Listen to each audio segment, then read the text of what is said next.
So, Assalamu alaikum everyone. My name is Lubna, and today we will explain the introduction to biology. ठीक है, तो ये हमारी class 9 का चैप्टर नंबर 1 है, जिसमें हम लोग इंट्रोडक्शन टू बायोलॉजी पढ़ेंगे कि बायोलॉजी में क्या होता है, इसकी जो ब्रांचेस है वो कितनी है और सारी ब्रांचेस में हम क्या क्या पढ़ते हैं, तो वो हम पढ़ेंगे। तो सबसे पहले जो है इंट्रोडक्शन पढ़ेंगे। इंट्रोडक्शन क्या है? Biology is a branch of natural sciences which deals with the study of living beings. सबको पता है कि जो बायोलॉजी है वो साइंस की एक शाख है, यानी एक ब्रांच है जिसमें हम लिविंग थिंग्स के बारे में पढ़ते हैं, यानी सिर्फ इसमें ओनली लिविंग थिंग्स ही पढ़ते हैं। बाकी जैसे फिजिक्स और केमिस्ट्री में हम बाकी चीज़ें पढ़ते हैं, तो बायोलॉजी जो है, बायोलॉजी वर्ड का मतलब ही यही है कि हम उन चीज़ों के बारे में पढ़ते हैं जिसके अंदर जान होती है या वो लिविंग होते हैं। ठीक है, it provides the knowledge about living organisms which differ from each other in shape, size, composition. ठीक है, ये हमें वो नॉलेज प्रोवाइड करती है जो कि लिविंग ऑर्गेनिजम्स के बारे में होती है, जो कि डिफरेंट एक दूसरे से साइज में, शेप में, कंपोजिशन में चेंज होते हैं। The word biology comes from Greek language.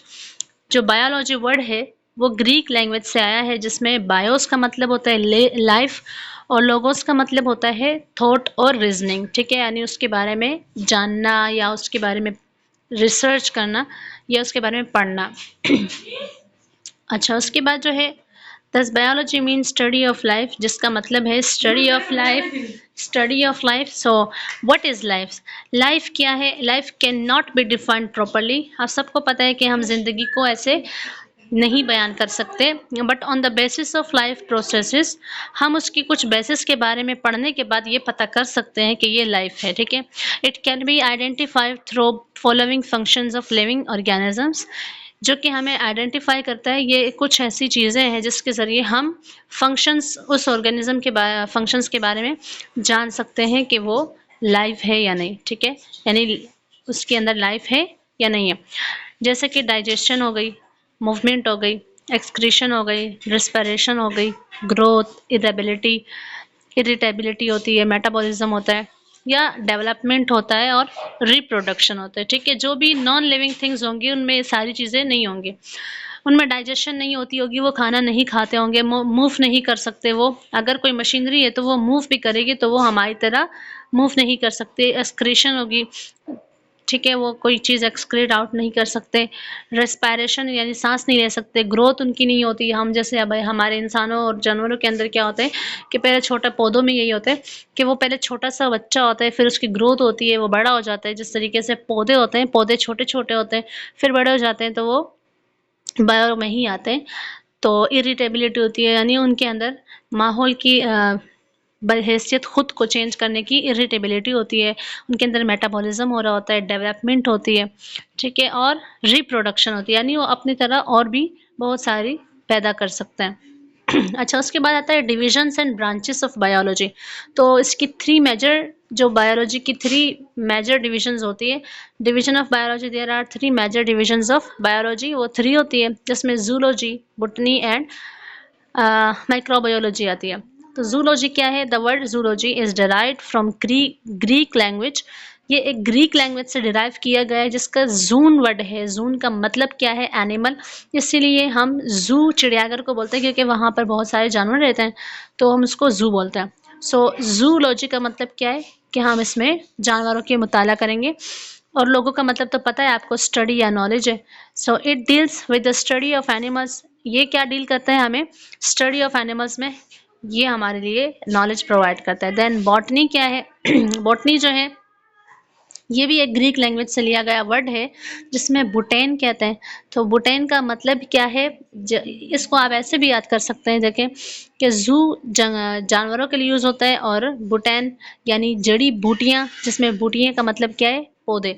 सो बुटैनी में हम क्या करते हैं? पौधों के बारे में पढ़ते हैं, उनके स्ट्रक्चर के बारे में पढ़ते हैं, वो कैसे जो है रिप्रोडक्शन करते हैं, सब कुछ उसमें हम पढ़ रहे होते हैं। ठीक है, सो स्टडी और नॉलेज, लोगों का मतलब यही है। It deals with the study of plants. इसमें हम प्लांट्स के बारे में पढ़ते हैं। उसके बाद माइक्रो बायोलॉजी का मतलब क्या है? आप सबको पता है कि माइक्रो का वर्ड हम किसके लिए यूज़ करते हैं? ज़्यादातर हम माइक्रोस्कोपिक जो ऑर्गेनिजम्स होते हैं उनके लिए यूज़ करते हैं। So it deals with the study of microscopic organism such as bacteria etc which can be seen only with the help of microscope। ठीक है, इसमें हम उन ऑर्गेनिजम्स के बारे में मुताला करते हैं जो कि हम सिर्फ माइक्रोस्कोप की हेल्प से ही देख सकते हैं, अदरवाइज हम अपनी आंखों से विजुअलाइज नहीं कर सकते। ठीक है, ब्रांचेस ऑफ बायोलॉजी। अब बहुत सारी जो बायोलॉजी की ब्रांचेस है, मॉडर्न जो ब्रांचेस आई है वो भी हम पढ़ते हैं जिसमें modern biology deals with the structure, function and many others descriptions of living things. ठीक है, इसमें हम स्ट्रक्चर के बारे में पढ़ते हैं, फंक्शन के बारे में पढ़ते हैं और लिविंग थिंग्स के बारे में हम पढ़ते हैं। अच्छा, advanced research during the 20th century has led to the division of biology into specialized branches. Some important branches are defined below। ठीक है, तो 20th सेंचुरी के दौरान जो है रिसर्चर्स ने क्या किया था, और बहुत सारी जो है बायोलॉजी की बहुत सारी और ब्रांचेस को इंट्रोड्यूस करवाया था, जिसमें बहुत सारी हमारी बुक में भी 9 क्लास की सिंटैक्स बुक में भी शामिल है और बाकी बुक्स में भी होंगी।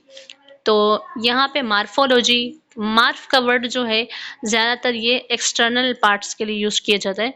ठीक है, यानी बॉडी के बाहर का जो पार्ट्स है, जो उसकी बनावट है, उसको एक्सटर्नल को मॉर्फ का वर्ड दिया गया है। और लॉजी का मतलब क्या है, पढ़ना। ठीक है, the study of external form and structure of organisms. ठीक है, जिस तरीके से हमारी स्ट्रक्चर है ना, इंसान की बॉडी के ऊपर क्या है, बाल है, गोश्त है, चमड़ा है, स्किन है, ये सारी चीज़ें जो है ये हमारी मार्फोलॉजी में आती है। Then anatomy. Anatomy, ana word है पार्ट अप। ठीक है, और टॉमी का मतलब है कटिंग।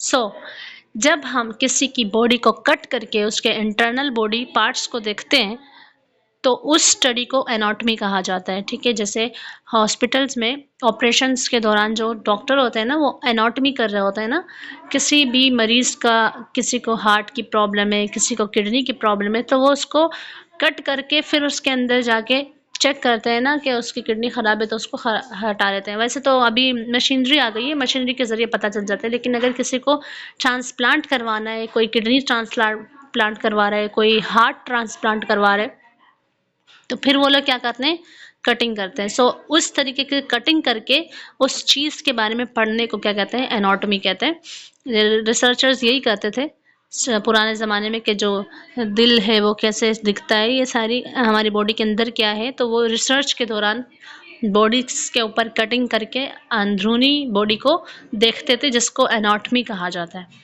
ठीक है, एनाटॉमी बहुत ज़रूरी होती है। आप जब भी आगे जाके पढ़ते हैं तो आपको ये सारी चीज़ें अलग अलग पढ़नी होती है, तो उसके लिए आपको पता होना चाहिए कि एनाटॉमी क्या है। देन उसके बाद स्टूडेंट्स, सेल बायोलॉजी क्या होती है।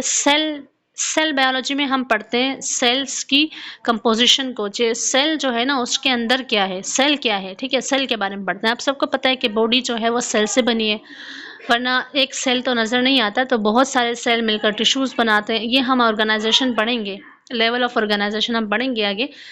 तो इतना तो पता ही होगा, सेल बायोलॉजी में हम सेल के बारे में पढ़ेंगे कि सेल में जो ऑर्गेनल्स है ना, जिस तरीके से हमारी बॉडी में सिस्टम है, इसी तरह सेल की भी सिस्टम है। सेल में भी वो सेलुलर रेस्पिरेशन हो रही होती है, मेटाबॉलिज्म, ये सारी चीज़ें सेल में भी हो रही होती है। तो सेल के बारे में भी हम पढ़ते हैं, जिसको सेल बायोलॉजी कहते हैं। देन हिस्टोलॉजी, हिस्ट का वर्ड जो है ये टिश्यूज़ के लिए यूज़ होता है, और लॉजी का मतलब ही क्या है, पढ़ना। So the study of structure of tissues of plant and animals.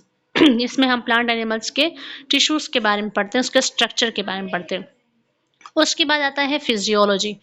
ठीक है, सो फिजियोलॉजी जो है ये क्या है, फिजियोलॉजी आपको पता है, फिजियो का मतलब क्या है, नेचर, और लॉजी का मतलब क्या है, डिस्कवर या पढ़ना या डिस्कोर्स करना। ठीक है, the study about functions of living organisms. Physiology में हम क्या पढ़ते हैं, हमारी बॉडी के अंदर जो सिस्टम मौजूद है वो वर्क कैसे कर रहा है। ठीक है, एनाटॉमी में हम पढ़ते हैं कि बॉडी का स्ट्रक्चर कैसा है इंटरनल, और जो हमारी फिजियोलॉजी है उसमें हम क्या पढ़ते हैं कि उस स्ट्रक्चर के थ्रू जो फंक्शंस हो रहे हैं वो किस तरीके से हो रहे हैं, वो हम फिजियोलॉजी में पढ़ते हैं।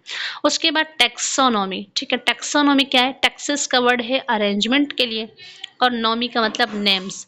आप सबको पता है कि हमारे जो बायोलॉजी में है बहुत सारी स्पीशीज़, जेनरा, ये सारी चीज़ें जो है हम लोग डिस्कस करते हैं, जिसके स्टडी को हम टैक्सोनॉमी बोलते हैं, यानी उसकी अरेंजमेंट करना, यानी the study of the rules, principles, grouping and naming the living organisms, ठीक है। जिसमें हम कहते हैं कि ये 2-3 जानवर जो सिमिलर होते हैं, इनकी जीन सेम है, बस इनकी स्पीशी अलग है या स्पीशी सेम है, जीन, ऐसी चीज़ें हम इस टैक्सोनॉमी में हम रूल बनाते हैं कि किस तरीके से हमें ग्रुपिंग करनी है जानवरों की, कहाँ नाम डालने हैं, कौन से ग्रुप को कौन सा नाम देना है, वो हम टैक्सोनॉमी में पढ़ते हैं। देन जेनेटिक्स, जेनेटिक्स का वर्ड तो नाम से ही पता चल रहा है कि इसमें हम जीन्स के बारे में पढ़ते हैं, यानी किस तरीके से पेरेंट्स में और ऑफस्प्रिंग जो है पेरेंट्स से किस तरीके से चीज़ें अडॉप्ट करते हैं, किस तरीके से उनको चीज़ें मिलती है, ट्रांसफ़र होती है, हेरिडिटी कहाँ से आती है, यानी डीएनए के बारे में हम यहाँ पढ़ते हैं, ठीक है। कि ये जैसे उसमें कुछ लोग टेस्ट करवाते हैं ना, जिसको कुछ मसला होता है, बच्चे किसी के गुम हो जाते हैं, जैसे ड्रामा वगैरह में दिखाते हैं, फिर वो कहते हैं इसका डीएनए टेस्ट करवाओ, तो डीएनए टेस्ट करवाने से ये पता चल जाता है कि ये इंसान इससे रिलेटेड है या नहीं, इसका कोई रिलेशनशिप है इसके साथ या नहीं। इसलिए ज़ात के तौर पर हम जो पढ़ाई करते हैं वो जेनेटिक्स में पढ़ते हैं, जिसमें हम जीन्स के बारे में पढ़ते हैं। The study of heredity, that is transferring of characters from parents to offspring, किसी की शक्ल मिलती है अब्बा से, किसी के करेक्टर मिलते हैं, किसी की बात करने का स्टाइल मिलता है, कोई उस अपने बाप की तरह चलता है, कोई अपने बाप के कलर्स आंखों के ले लेता है ना, ये सारी चीज़ें हम जेनेटिक्स में पढ़ते हैं। Then developmental biology, developmental biology में हम क्या पढ़ते हैं, एम्ब्रियो पढ़ते हैं, एम्ब्रियो के बारे में पढ़ते हैं कि किस तरीके से इंसान की फॉर्मेशन होती है, यानी जो बॉडी है इंसान के बॉडी के अंदर फीमेल की बॉडी के अंदर एम्ब्रियो मौजूद होता है, जहाँ पर एम्ब्रियो डेवलप होता है, यानी वहाँ पे किस तरीके से फॉर्मेशन होती है, यानी न्यू बोर्न जो बेबीज़ होते हैं वो कैसे वहाँ डेवलप हो रहे होते हैं, डेवलपमेंटल बायोलॉजी उसको कहते हैं।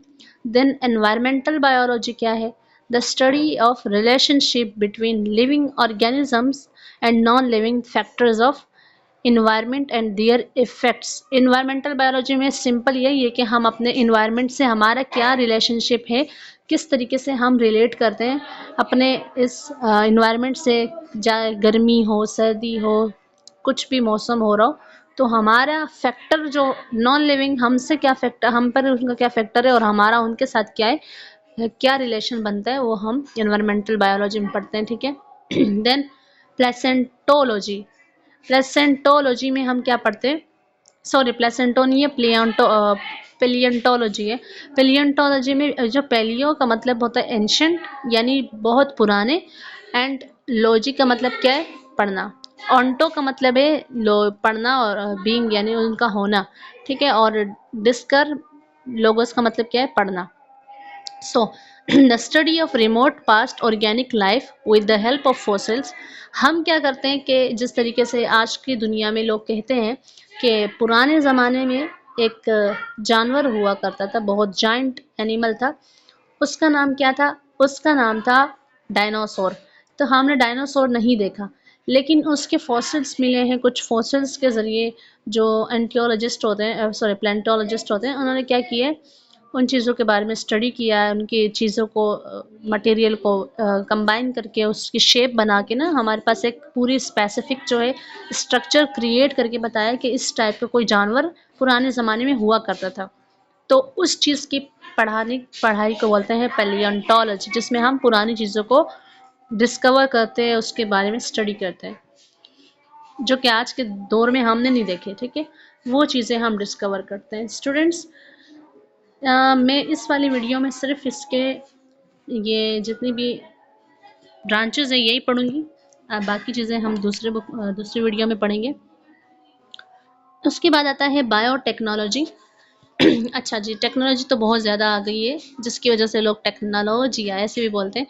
तो बायोटेक्नोलॉजी में हम क्या पढ़ते हैं कि the study about techniques for manipulation of gene to bring the changes in structure and location of genes to achieve desirable characters is called biotechnology। अच्छा, आजकल की दुनिया में क्या होता है कि ऐसी टेक्नोलॉजीज आ गई है कि इंसान अपना जीन यानी अपना डीएनए निकाल के ना, अपने किडनी के सैंपल निकाल के उस किडनी के सैंपल्स के ज़रिए वो अपनी नई किडनी भी बनवा सकता है, ठीक है। अगर कल को कोई उसकी प्रॉब्लम होती है ना किडनीज की, तो उसको कोई आर्टिफिशियल किडनी लग सकती है। इस चीज़ को टेक्नोलॉजी बोलते हैं। अपनी बॉडी में कोई ऐसी चीज़ करवाना जो कि बॉडी के बिल्कुल अगेंस्ट हो रहा है, यानी बॉडी में नहीं है वो चीज़, उसको उसके अगेंस्ट करवाना, वो टेक्नोलॉजी में आता है, यानी कॉपीज बनवाना, क्लोनिंग करवाना। Sociobiology, you all know that what is socio? The study of social behavior of living organisms। ठीक है, यानी हम अपने अपने लिविंग ऑर्गेनिज्म का बिहेवियर, सोशल बिहेवियर यानी इंटरेक्शन क्या है।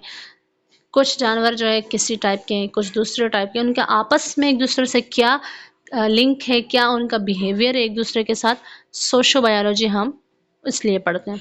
Then parasitology, you all know that कि पैरा का मतलब अप है और साइटोलॉजी का मतलब क्या है, पढ़ना। यानी पैरासाइटोलॉजी में हम उन पैरासाइट्स के बारे में पढ़ते हैं जो हमारी बॉडी के ऊपर होते हैं, जिसके हम मेज़बान होते हैं, यानी वो हमसे अपना फूड लेते हैं और हमें नुकसान पहुंचाते हैं। उसके बाद आपको पता है कि फार्माकोलॉजी, फार्मा का वर्ड क्या है, ड्रग्स, और लॉजी का मतलब यानी उसकी पढ़ाई करना, यानी फार्मेसी पढ़ना। फार्मेसी आजकल बहुत ज़्यादा पाकिस्तान में बहुत फेमस हो गई है कि फार्मेसी जो है वो बहुत अच्छी है, इसकी डिमांड भी बहुत है। तो फार्मेसी में क्या कहते हैं, हम ड्रग्स के बारे में पढ़ते हैं, नई नई जो है ड्रग्स बनाना सीखते हैं कि किस तरीके से कौन सी बीमारी को कौन सा ड्रग जो है वो सूट करेगा। ये सारी चीज़ें हम फार्माकोलॉजी में पढ़ते हैं। इसकी तो 5 साल की डिग्री भी आ गई है, डॉक्टरेट डिग्री है, उसके लेवल के बराबर डिग्री है। उसके बाद है molecular biology, the study of organic molecules which constitute cell and its organelles. इसमें हम मॉलिक्यूल्स के बारे में पढ़ते हैं जो हमारे सेल ऑर्गेनल्स के लिए और हमारी बॉडी के लिए ज़रूरी होते हैं। ठीक है, सो स्टूडेंट आज के लिए इतना। बाय बाय, अल्लाह हाफिज़।